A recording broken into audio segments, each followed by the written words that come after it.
So we may not be able to forecast what the flu season is going to look like, but every time you hear about one of these reports, it should make you think, I need a flu vaccine.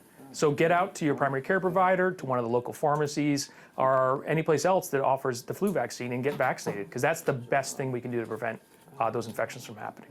You got to remember the last couple of years, somewhere between 60 and 80,000 people died, including a number of children. And so, again, we need to take it very seriously and do everything we can do to prevent it. I think herd immunity for the influenza vaccine is probably one of the most important parts of the flu vaccine effort.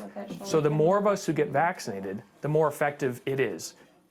The flu vaccine probably works the best in people who are healthy, who have good immune responses. They're going to benefit the most from the vaccine. And when we keep healthy adults from getting flu, we prevent them from giving little babies and older folks and other people influenza.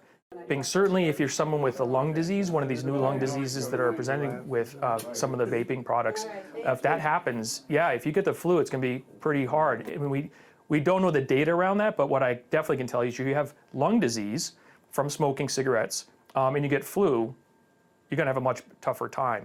It doesn't work well for very young, so under 6 months of age, you can't get vaccinated. And older folks just don't have the same immune response to the vaccine. In addition, people who are immunocompromised, getting chemotherapy or have had a solid organ transplant, aren't going to mount the same immune response. So the vaccine doesn't work as well for them. So they're a group that's at risk for flu and really counting on us to get vaccinated.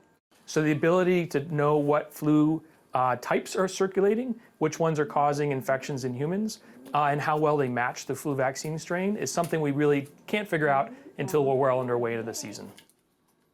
Even if the flu vaccine is only preventing 20% or 30% of flu infections, that's a huge number of people who don't get infected and don't get sick.